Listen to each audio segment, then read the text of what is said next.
If you've always felt like you don't have enough friends or that you're suddenly losing a lot of people, I'm here to tell you one little truth. And it's totally okay when you start outgrowing people and situations, because it's a part of the journey, it's a part of the growth. And I know sometimes it gets sad because you see all these people having girls trips, you see them having these big group chats and people planning things and doing things together, doing surprise birthdays, and you're wondering, what is wrong with me? Why do I have no girlfriends? Why do I not have friends?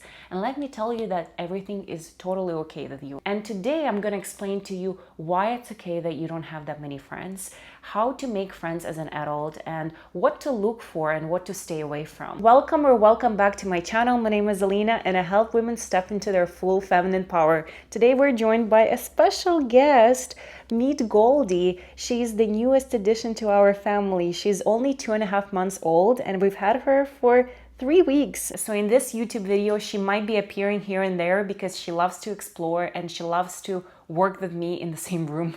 Okay, so let's dive right into it. Throughout different stages of your life, your friend circle will change. You have different values, you have different needs, you get married, you have kids, you go through divorce, you go through different stages of life, you move cities, you move countries, and eventually your friend group evolves. And that's a part of the journey, that's a part of life. You will see very clearly that your friend circle cannot stay the same because you evolve, you grow, and there's so many different things that happen in your life that your friend circle has to change as you change as well. I remember once being at a restaurant and I see this big group of friends that are celebrating somebody's birthday. There's like 20 people and I kept thinking to myself, how the hell do they have so many friends? Being an immigrant twice, I lost a lot of friends just because I moved out, just because I left everything behind and I had to start a life from scratch. And I remember asking myself, am I just gonna be alone all the time? Like, am I gonna ever have a group of friends? It made me a little bit sad because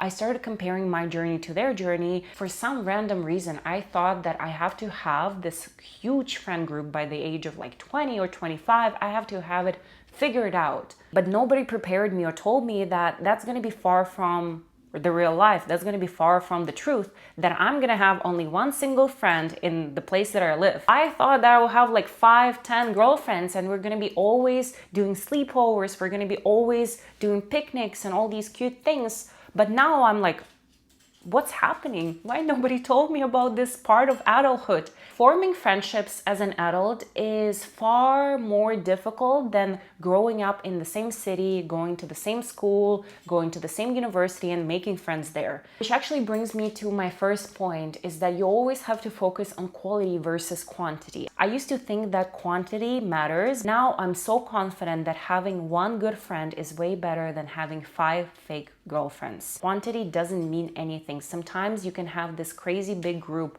but you feel drained, you don't feel supported. All you do is gossip about other people, and that type of friendship doesn't bring any value into your life. And yeah, it looks cool from the outside. It can look visually so cool that you have this big friend group, that you're always out and you're doing these things, but if it doesn't feel right, I think it's better to be either without any friends or with 1 or 2 really good friends. At the end of the day, you want to feel great after meeting up with those people. You want to feel supported. You want to feel like this relationship has some value in your life that adds to your life instead of subtracts something from your life. Another thing that I've noticed is that a lot of women, once they get in a relationship, they start forgetting about their friendships. It's something that I've seen women complain here and there, is that my friend got married, my friend got in a relationship and she forgot about my existence, because now all the attention goes on the man, goes on the relationship. But I want you to understand that friendships are completely different type of relationship, and you have to maintain friendships just like you maintain romantic relationships. Because why do we put so much effort into maintaining romantic relationships? We're trying to come up with ideas, date nights, we're trying to work on them, we're trying to go to a therapy session so that we can become better partners, communicators. Why aren't we putting the same effort into friendships? I think there's so much value in good friendships, in friendships where there is support, where there's respect and shared values. There's so much value in a female friendship. A woman will always understand you better than a man because we are from the same planet. We think similarly. I do believe that having a boyfriend or a husband who is your best friend is a great thing, but your man will never be the same as a girlfriend, because a man cannot understand you fully. When you tell him about your feelings, how you felt, sometimes all he thinks about is like, what is she talking about. And I know some men, they can emphasize and they can listen to and all these things, but let's be honest here. A man is not a woman. A woman to a woman is a completely different type of interaction. Having female friendships, I think, is essential for any woman. The value of a good friendship stays the same no matter if you're single or taken. You have to maintain friendships just like you maintain your relationship. When I think about the value of female friendships, I do not think about gossip sessions or let's just dump our trauma on each other and talk about all these negative things that happened to us. This is not a therapy session. Female friendships is all about creating experiences together. Remember when we were kids, we used to have sleepovers, we used to have movie nights, we used to hang out together, we used to play sports together, play music instruments. We used to have all these amazing experiences together. But now a lot of the friendships became just therapy sessions. We're just dumping each other's trauma on each other. We're just updating each other on what happened. And I think that's why a lot of the friendships, they lose their value because you do not have those shared experiences together. All you do is just exchange information. And I think there's a time and place for that, but the true value of friendships has been kind of forgotten. And I truly think that it's in our power to kind of revive it, to add this whimsical touch to our everyday interactions, because we have the power to make friendships great again. We have the power to create meaningful bonds with women. But I do believe that at the core of good friendships is really your self-love, because to be friends with women, you have to love women. To love other women, you have to love yourself. If you don't love yourself, if you're hating on yourself, you will hate on other people. If you're not satisfied with your life, you shouldn't be friends with other women, because you will start hating on other women just because you're not fulfilling your own potential, just because you're not living the life of your dreams. And because you have this unsatisfied energy inside of you, you will end up unleashing this negative energy onto other women. Being friends with those kind of women is dangerous because they will be spreading their negative beliefs, negative energy onto you. So you have to be friends only with women that are confident, that are happy with their lives. Women that are miserable should not be allowed to be friends with anyone. They will spread their misery faster than any virus. Another thing I've noticed is this update culture, is people checking in with you online thinking that that's enough of the interaction. And I think I have a big issue with that, because they look on your Instagram and they saw that you did this and this, and they think that they stay connected to you. That's a false sense of connection. That's not real connection. That's not real friendship. For you to have a healthy friendship, you need to check in personally. You cannot just rely on their stories to check in with them. You have to send voice memos. Maybe you have to call them or do video calls. Even if you live in different cities or different countries, there's so many ways to stay connected to each other in the digital age that would be a much higher quality interaction than just checking their stories and putting likes and reacting. Call me old-fashioned, but I don't believe that commenting on somebody's picture, oh, you look so hot or you look so beautiful, is enough to maintain a healthy friendship. That's a false sense of connection. That is not the connection that is based on real life. The highlights that somebody is posting online and you interacting with it, or somebody interacting with your stuff, will never be enough to maintain connection, will never be enough to create that bond. Whatever people post online will just be a highlight, and we want to get into the deep understanding of what actually happened, of how it happened. We want to hear the whole story. We want to hear about their emotions, about their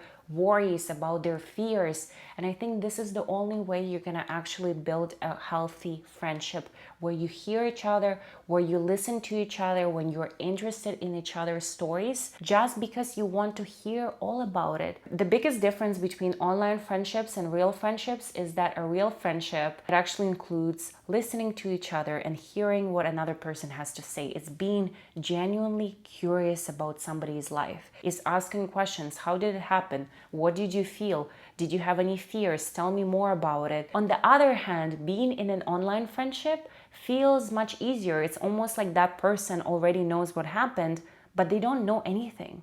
They don't know how you got there. They don't know how you felt. They just take that information as is, and they're not curious about what actually happened, how you felt. Tell me more about it. That is the biggest difference. And the thing is, the online friendship creates the visibility of a friendship, but don't ever forget that that's not the real friendship, because even if you live in different countries, even if you live in a different city, you can have a higher quality of connection by sending voice messages, by actually messaging each other and asking questions and listening to each other here and there. And the thing is, for a real connection, you don't even need that much time investment. You just need to be genuinely curious, and sometimes an hour block of talking to each other once a month is way better than just sending fire emojis, because that's how you strengthen your bond. That's how you actually get to know the person instead of just seeing their highlight reel. One of the big problems that I see with friendships as an adult is actually finding those friends. If you don't have any childhood friends or friends that you made at university or school, it is more difficult to make friends as an adult. Everybody gets busy, people don't come out as much, and it becomes an issue. One of my favorite ways to make friends is to join communities, is to join clubs, is to go to networking events, is to find interests and hobbies that you have and going to community events and finding people that have similar values, that have similar interests. Most likely, you will get along so well because you have already something in common.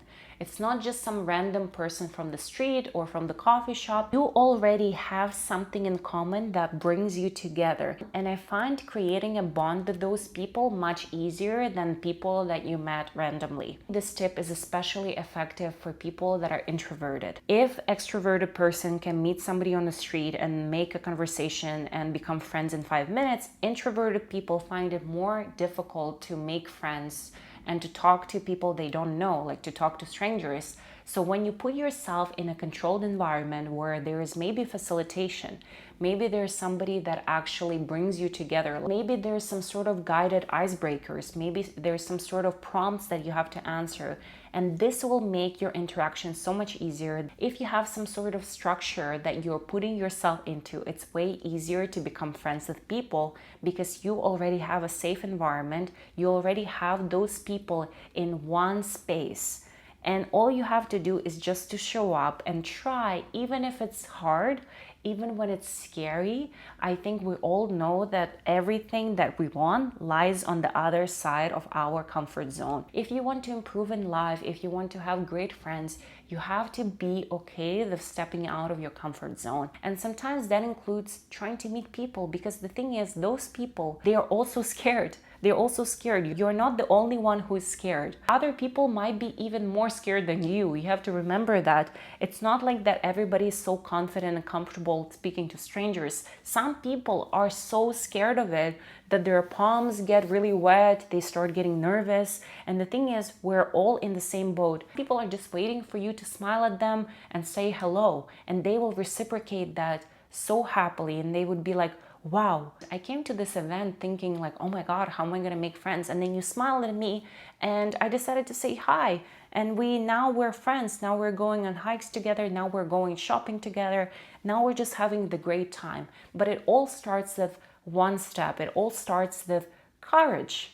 You have to be courageous. At the end of the day, every single opportunity that you get, including meeting new people, requires you to be a little bit more courageous than you were yesterday. If you're truly serious about meeting new people, you would know that that requires some level of discomfort. Everything that is great for you, that is healthy, that makes you grow, will be uncomfortable for your brain at first because it's something that you haven't done before. Once you go through the stage of discomfort, you will get used to it, and this discomfort will become your comfort zone. At the end of the day, if you go to those communities, you join those clubs, and you don't end up meeting anyone, then so be it. You know what? You just enjoyed yourself, you did your hobby, you did your pottery class, you did your cycling, you went to a running club, and at the end of the day, you just enjoyed the day, you just enjoyed the atmosphere. The end goal is never just to meet somebody or get some sort of results, and you don't have this like spreadsheet that you have to like meet 20 people. No, there's no such thing.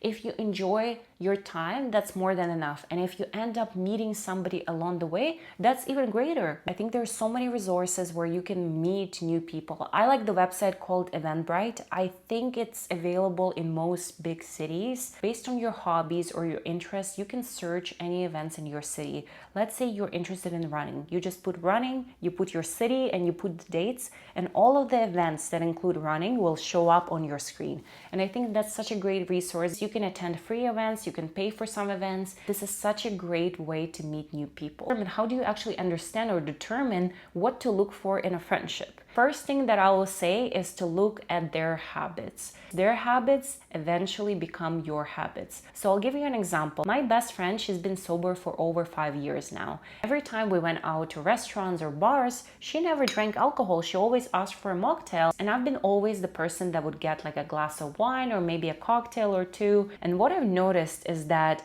every time we went out, I never ordered alcohol when I was with her. It didn't happen consciously, but because she wasn't drinking, I wasn't drinking as well. How important it is to pick friends that have healthy habits, that have habits that you want to have. And in my opinion, this just showcases how important it is to have friends that are into similar things as you are. So I'm really into healthy, conscious living. And my best friend, she's also into that space. And she goes into fitness, she doesn't drink, she eats really well, she prioritizes sleep, she's not into partying. And I love that we're aligned on that. But on the other hand, you can become friends with people that have unhealthy habits that you don't even have. Eventually, you acquire those habits as well. I've seen so many friend groups where they party hard, they drink heavily, they get wasted, they come home at 5 a.m. If you join that group and you don't have those unhealthy habits,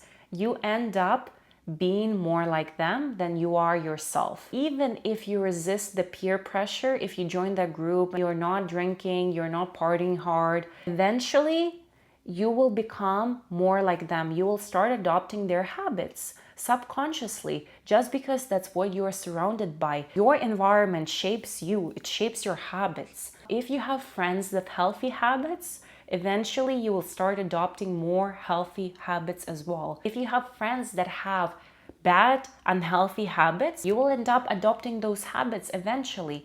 And I know that you might have a lot of willpower and things like that, but let me tell you that if the person smokes around you, you might be more tempted to smoke too, because you just smell the scent all the time.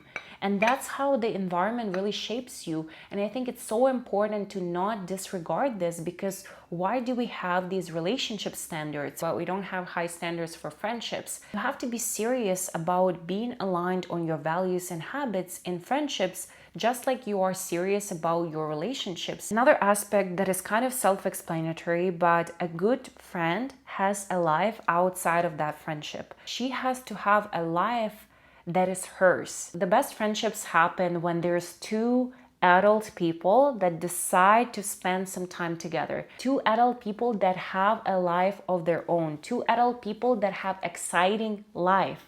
They don't need to fill the void of the friendship. They don't need to talk to you 24/7. The person has to have their own internal authority. They don't need to ask you every single time for advice. Should I wear this? Should I do this? Should I buy that? In a good, healthy friendship, two people have their own routines, have their own passions, have their own life structure. When the person doesn't have internal and external structure in their life, where all they do is rely on other people for help, that creates really big disbalance. And all you have to do then is to save that person. You have to constantly help them. And the thing is, you cannot always give and never receive. I think the best friendships, the best interactions happen when you have an equal exchange of energy, when you're both giving and receiving, and you go back and forth. And that's a healthy way to have any sort of relationship, not just friendship. But that applies to any sort of relationship. You have to have an equal exchange of energy. You cannot just end up giving and giving and giving when the person cannot figure out their life. That's just not a healthy position. You will just end up resenting that person eventually, because you do all of these things for them, but they just cannot even figure out their own life. And that is not a fair situation. If you're both miserable, then so be it. You can be friends in misery. But if one person has their life together and another person is miserable and they're relying on you for everything, then that's not a healthy condition. You have to find friends that are close to equal to you, that have their shit together, that have things going on for themselves, that don't rely on you for everything. The best way to have friendships is to decide to have time together, is to decide to spend time together, is to have a lot of fun together, is add to each other's lives instead of just trying to fill the void. Two main things to look for in a friend is she has a life of her own, and second thing, she has habits that are healthy. Now that we've cleared what to look for in a friend, I want to say what not to look for, what to stay away from, the red flags. The most important thing is to use your intuition. As female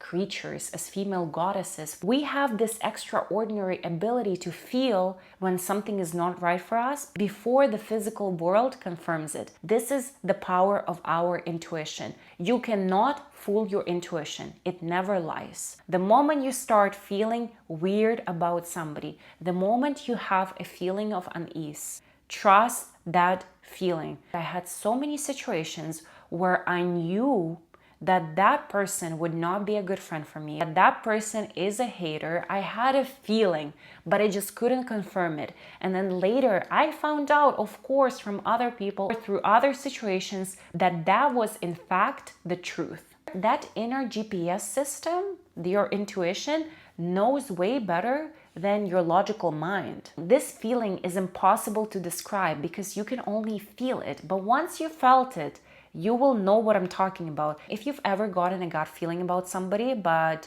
you didn't trust it or you disregarded it, and then it turned out to be, that it was actually a bad person for you, you can write in the comments because I would love to hear your stories. I'm sure there's so many crazy stories where our feminine intuition was just 100% right, but we just didn't follow it. We just didn't listen to it. I would love to hear your stories because I have tons. Another thing to stay away from is that you only bond through negativity. If you bond through venting, complaining, or gossiping with your girlfriends, you just need to know that your friendship will never evolve. Because all you do is stay in the victim mindset. You keep feeding into your victim mentality. You think that everything is unfair, that there is always somebody that has it better, that everybody is at fault, the government, the people, everything around you is working against you. If you bond through negativity, you will never grow. You will never grow individually, but you will also never grow together. You cannot build a beautiful friendship and a beautiful life if all you have inside of you is bitterness and negativity. And lastly, I wanted to say that some friendships are not meant to last forever. I know that we see these forever friendships in TV shows. We see a lot of good examples, of friendship, Blair and Serena. We see Sex and the City friendships, and we think that that's the blueprint. But sometimes we outgrow people. Sometimes the circumstances change. And sometimes those friendships, they're meant to end. A friendship breakup hits you harder than a romantic breakup. Sometimes losing a friend that you've known for 20 years can be so much harder than just losing your lover because you've shared so many memories together. You've probably seen each other grow up, go through different breakups romantically. You've seen each other maybe have kids. You've seen each other go through school. You've had these beautiful memories together, and now you have to say bye to this person that was so close to you. I know that it can be really hard to remind you that people are not synchronized. You're not always meant to be on the same timeline You're not always meant to be on the same timeline, on the same path, on the same circumstance. You're not always meant to have the same pace, the same timeline. It's just a myth. Sometimes you outgrow them, sometimes they outgrow you, and sometimes you just change so much that friendship just cannot exist in your life anymore, and that's totally okay. So no matter if you lost your friends, no matter if you have only one friend or 10 friends, you're doing well. And the thing is, human connection is so important for us. So of course we want to strive to build those relationships. Of course we want to surround ourselves with great people. But I want to remind you that there's different stages of life, and sometimes you will be surrounded by many friends, and sometimes you might be by yourself, and sometimes you might have one really good friend. But every stage of your life will be uniquely beautiful and uniquely yours. Thank you so much for watching my video, and I hope to see you very, very soon. Maybe we hope to see them again very, very soon. Yes, Goldie? Yes.